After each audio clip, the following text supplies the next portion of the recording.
Lesson 3.7, Translating and Solving Equations. For the first two problems, we are going to translate the sentences just based on what we read. And in the third example, we have to kind of do a little bit of deeper thinking here. Okay, we've already done translating. Today we're adding solving onto that.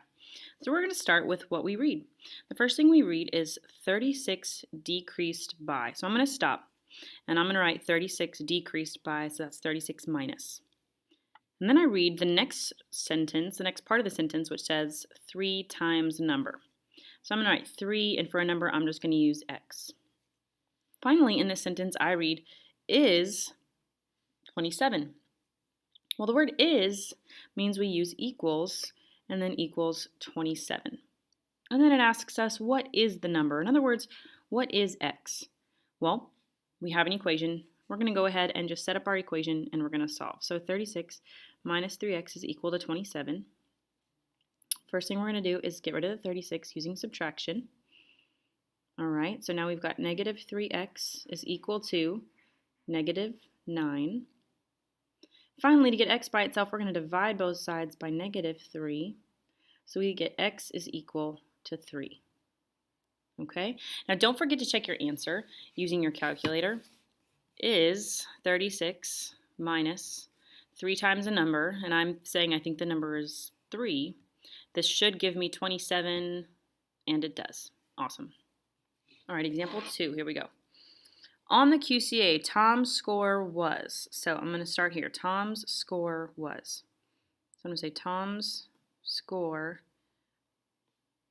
was. You know what, let's use an equal sign for was. 15 points less. Less than. Hopefully we remember that the words less than, this is a really special phrase that we call a switch phrase. Okay, this means that we write what's next before we write what we just read. So it says 15 points less than, so I'm going to put a line here, 15 points less than something. Okay, well the less than, it's talking about twice Bianca's score. So whatever Bianca's score, I'm going to use a B, 2 times that minus 15 is going to be Tom's score. Okay, and then we read if Tom scored a 95 on the QCA. Well, if I know Tom's score, I should use it, right? This is 95, so really 95 is equal to 2B minus 15. And then finally we are asked, what is Bianca's score? Well, that's good because we only have B left to solve for now. I'm going to go ahead and I'm going to solve this equation for B. I'm going to add 15 to both sides. So now I've got 110 is equal to 2 times B. Finally, divide by 2. And I've got 55 is equal to B. So Bianca scored a 55.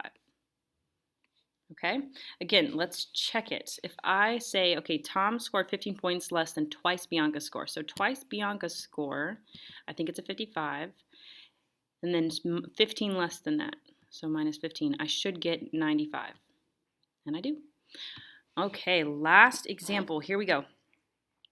We're talking about Bailey this time. Bailey's parents loaned her $2,500 to purchase a motorcycle.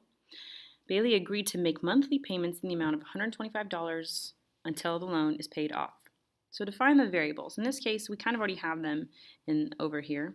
All right, but let's go ahead and let's write them out. I'm going to use L. And when I use L, I'm talking about the amount of money she owes. And when I use T, I'm talking about time, and let's be more specific, and I'll say in months, right? Because she's making monthly payments. Okay, so now for the equation, we have to come up with an equation that expresses how much she owes. Well, we know the starting amount that she owed, right? Bailey originally owed $2,500, and she's paying it off $125 per month, which we said time, so T. So should this be a plus sign in there, or should this be a minus sign in there?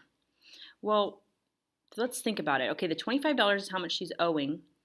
Should that number be getting bigger as time is passing and she's paying it off, or should that number be getting smaller? Hopefully you said that the $2,500 should be getting smaller, right? She's owing less and less each month, so we're going to say minus. Okay, now we are asked to write this in function notation form. So we're going to say that the amount we owe L is a function of time, right? As time is passing, I'm owing less and less. So instead of saying y equals, we're doing function notation. We're saying L of t, the amount we owe in terms of time. All right. Next, it says to find L of 12. Well, let's start with what we have. We have L of t is equal to 2,500 minus 125t, and they want us to find L of 12. Okay, hopefully we remember that in function notation, whatever we put in the parentheses should be substituted for t. Okay, a more basic way to look at it is, okay, well, I had a t, and now that t is 12. So in equations, we got to be fair.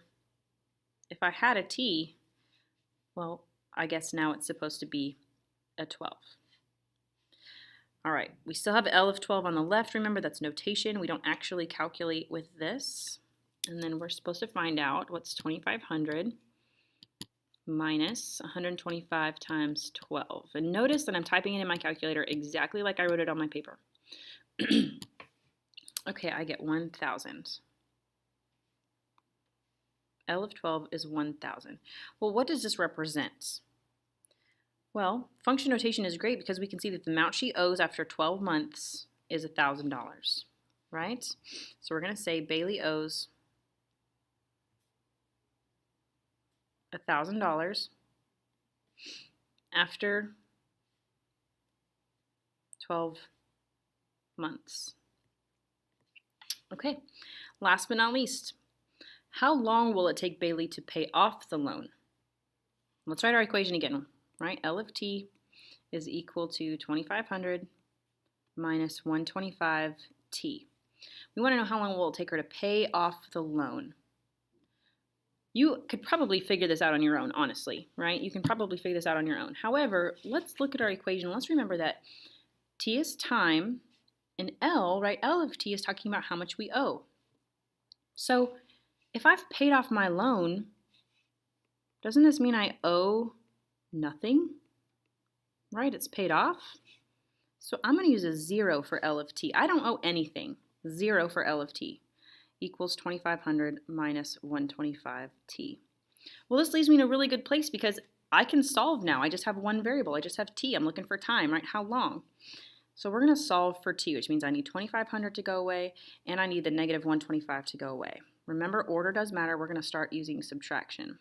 So we're going to subtract 2,500 from both sides. Don't let that 0 make you uncomfortable here, guys. It's just a number. So we've got negative 2,500 is equal to negative 125t. Finally, we're going to divide by the number with t, right? So divide by negative 125. And we've got 20 equals t. Right, guys? Negative 2,500 divided by negative 125 is giving me 20. All right? So my answer here is 20 months. Okay? Don't forget to check your work. Let's see, 2,500 minus 20 times t. Oh, sorry. Minus 125 per month, and I think it's 20 months. Do I get 0? I do. Okay? All right, guys, remember, take your time and write those equations carefully before you solve them.